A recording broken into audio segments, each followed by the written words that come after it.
In Somali culture, there is a sophisticated oral tradition known as the Obtirsi. It is a system of patrilineal genealogy where men memorize and recite their exact lineage backwards for 20 to 30 generations. If you trace these family trees to their summit, you find a consistent claim that the founding fathers of the major Somali clans were Arab travelers who arrived from across the Red Sea. This timeline creates a demographic impossibility. For a single traveler in the 11th century to produce a modern population of 15 to 20 million people in just 30 generations, every male in every generation would have needed to survive and reproduce at a rate that ignores the reality of pre-modern mortality. This chart shows the genetic makeup of the Somali population. 85% of Somali men carry a lineage called haplogroup EV32, an indigenous African marker. The Arabian lineage, haplogroup J, accounts for less than 10% of the total. Since this population of 15 million is not the product of Arabian migration, the architects of this civilization are local. This realization raises a question that standard history ignores. Why would a sovereign, successful people choose to obscure their true roots? The true origin of the Somali people is found within the Horn of Africa. Geneticists have mapped the EV32 lineage back at least 5,000 years, establishing a deep time continuity of the same population on this specific soil. Long before foreign contact, a complex society existed here.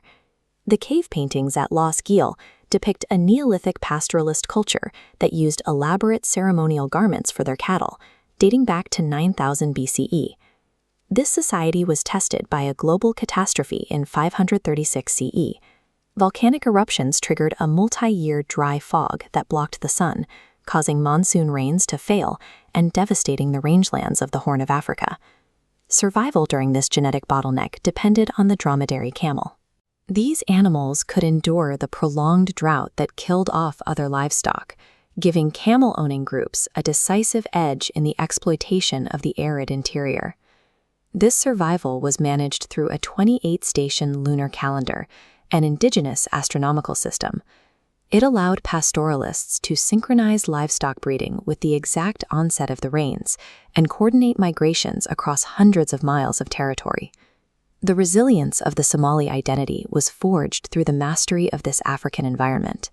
The bloodline is indigenous, and the technologies used to preserve it were engineered locally. While the interior was mastered by pastoralists, the coast saw the rise of massive mercantile city-states like Mogadishu and Zayla. These ports controlled the last mile of the global spice and incense trade. Somali merchants managed the supply chains from the African interior, dictating the terms of exchange for the frankincense and myrrh that fueled the economies of the ancient and medieval worlds. These cities operated as sovereign African states. Ming dynasty records from the 15th century document formal diplomatic exchanges with Somali sultans, including the gift of giraffes to the Chinese imperial court, a level of diplomacy reserved for recognized, independent powers.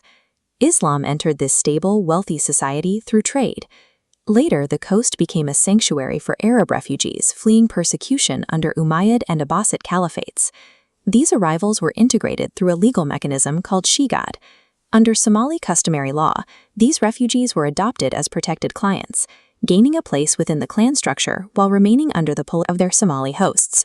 Somali society engaged with the Arab world from a position of established power. They adopted the religion on their own terms, while Arab refugees entered the Horn as dependents, seeking protection within an existing African political framework. If the Somali people were a sovereign power with indigenous roots, we have to look at why they began claiming Arab ancestry in their genealogies. The shift occurred during the 15th and 16th centuries, when the Horn of Africa was consumed by the intense religious and territorial conflicts of the Muslim-Abyssinian Wars. In that era, claiming descent from the Prophet's tribe was a form of political capital. It allowed Somali leaders to mobilize Islamic solidarity and secure military and commercial alliances across the Red Sea. These genealogies functioned as social charters. They were instrumental narratives constructed to navigate a specific historical moment, and they were never intended as records of biological descent. However, Maintaining this narrative today creates a religious contradiction. Classical Islamic jurisprudence is explicit on this point. The deliberate falsification of one's lineage is strictly prohibited. Acknowledging this Cushitic heritage is a fulfillment of the Islamic priority on ancestral truth. The genetic and archaeological record provides the evidence needed to align modern identity with this theological requirement for honesty. The Somali people are the heirs to an unbroken 5,000-year-old legacy, from the builders of Zela to the scientists of the lunar calendar. This is a heritage that requires no borrowed prestige. It stands on its own foundation, deep in the soil of Africa.